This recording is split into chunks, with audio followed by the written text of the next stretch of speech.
welcome to this week's video. If you don't already know me, my name is Maggie. I'm 26 years old and I'll be starting medical school in the summer of 2021. I'm not exactly sure where yet because I was fortunate enough to get accepted into 10 medical schools and I'm still in that decision-making process. If you're curious about my full non-traditional path and applying twice and all that, then I'll link last week's video up above. And otherwise, this week's video is all about how to make a school list, or at least how I went about it, because there's definitely no secret strategy that will guarantee that you get in or anything, but there's definitely some really important things to keep in mind. And I'm just going to be sharing with you my process of going about it.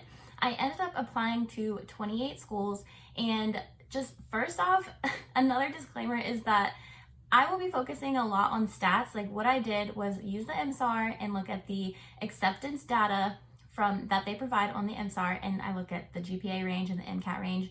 But I don't want you to watch this video and think that applying to medical school is all about your stats. I highly encourage you to check out Dr. Gray's application renovation in case you haven't already. Just scroll through the thumbnails and look for something where it's like, oh, this person with a high MCAT and a high GPA applied and didn't get in. So I have to throw that in there because it's not all about your stats. There's way more to your application than just your GPA and MCAT score. That being said, that had a lot to do with what schools that I applied to, so take that as you will. Anyway, so let's start with the top 3 things that I kept in mind when I was adding schools to my list, I guess. I have it right in front of me, so I'm gonna keep looking down. So first thing is I wanted to cast a wide net. This is actually a mistake I made the first time. I only applied to 4 schools. I really didn't know the process, but casting a wide net is hard because it's super expensive. So you can see if you apply or if you qualify for the fee assistance program.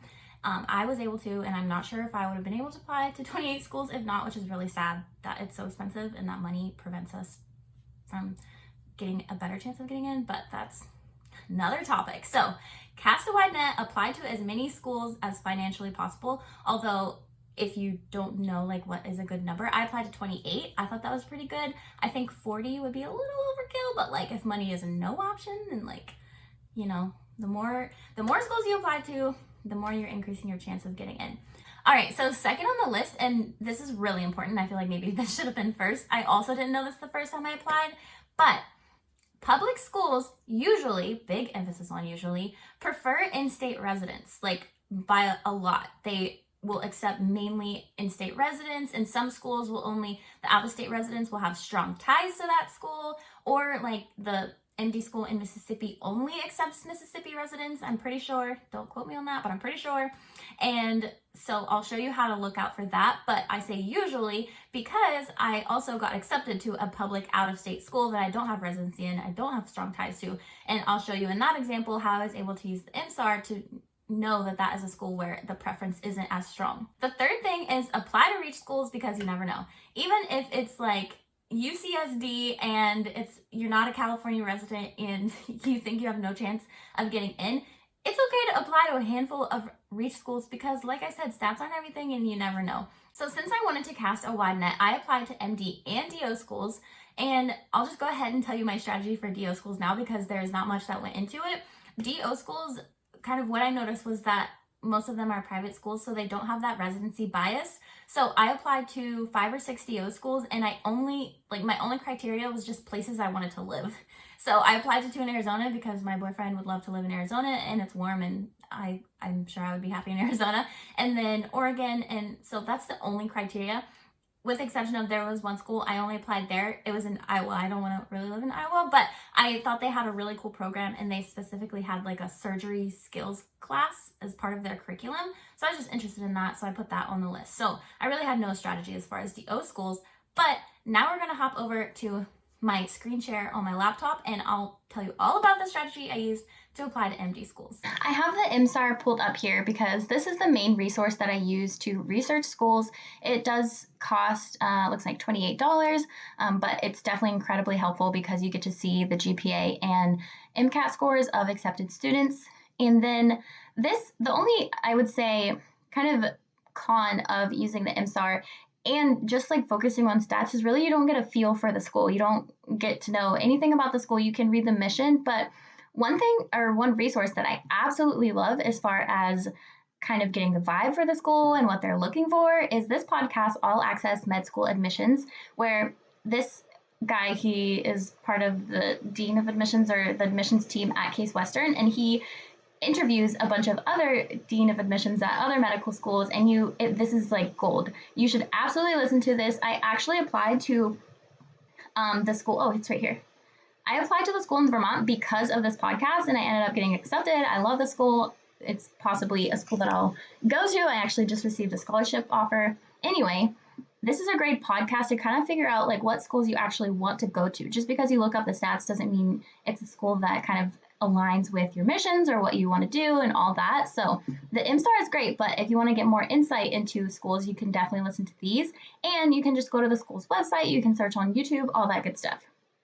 So that's the resources that I use. And then this is what the MSTAR looks like. So just to kind of show you where I look for things, we'll go through. This is Virginia Tech, a school that I applied to. And one, you can see private or public. Remember, if it's public out of state, that means you definitely have to see if they have that bias towards people that are residents or students that are residents. You can see the median. I actually do not look at this number whatsoever because my GPA is way below the median of like all schools. So this school is private. It says they accept out of state, and there's multiple places you can look. So let's just bear with me while I scroll. There's a lot of information, but this is another place. Some of these say yes, but then here it might say on a case-by-case basis, or yes, but we prefer students to have strong ties. So this is a really great place to also check. And then another place that I check, which actually I'm going to show you that on the next one, as far as the residency thing. But the main thing that I go to for every school also is to see the range of MCAT scores. So I do not pay attention to the median, and same for GPA, they have the range. I'm below the median of like any school there is. So I look to see how low it goes, the range as far as like students that they have accepted in the past, because if they've accepted somebody with a 3.05 science GPA, then I probably have at least a little bit of a chance to get accepted at the school because they've accepted with somebody with lower stats than mine. But I actually started with this one first because this is a great example of really you have no idea where you're going to get accepted. I applied to this school thinking it was a safe school and didn't hear anything back. I didn't get an interview, nothing. So I thought with these stats I had a good chance, but it's not guaranteed. So that is that school. And then this is the University of Colorado. So this is an example of a public out-of-state school that I got accepted to. And the reason I felt comfortable applying here was because of this other section that I didn't show you on the last one. So, and I kind of like plug in these numbers. I get a little probably too technical, but basically I look at these numbers and say, oh, so there's a ton of out-of-state applicants, and well, okay, this is actually the most important. The fact that more than half of their class is out of state, it's like, okay, it's probably okay. And sometimes I'll like calculate to see the percentages of how many applied versus how many got interviewed, and then how many got interviewed versus how many matriculated. And that's, yeah, this is the main thing. And we'll see later an example of one that it's like, oh, this is for sure biased to residency or people who have residency.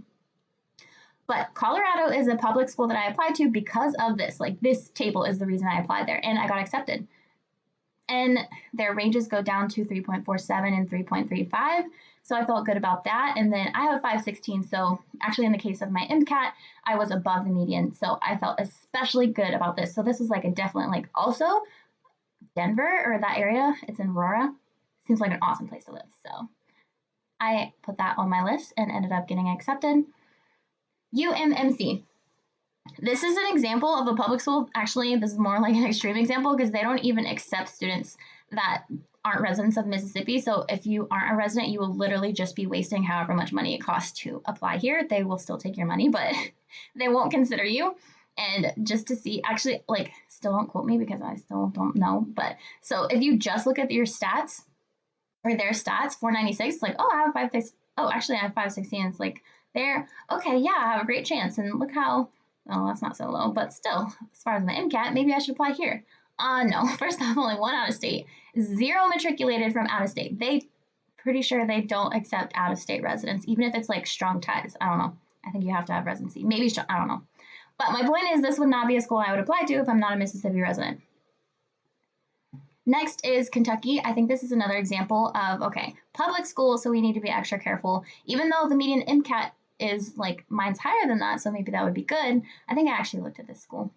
But let's scroll down to that one little area where it tells you, okay, here, policy out of state, case by case, a limited number of non-Kentucky residents with very strong ties to the state may be considered. So that is like, basically, okay, not gonna apply here unless it's a dream school.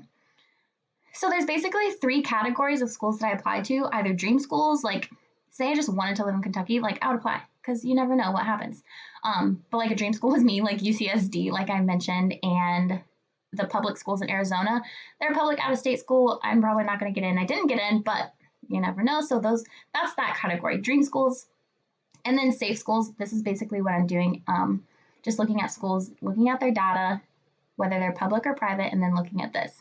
But this one's public, so we've crossed this off the list. I did not apply here. Albany Medical College, this is a private school, so that's good. Median MCAT is good for me. But I look way more at the range, so no preference, that's good to know.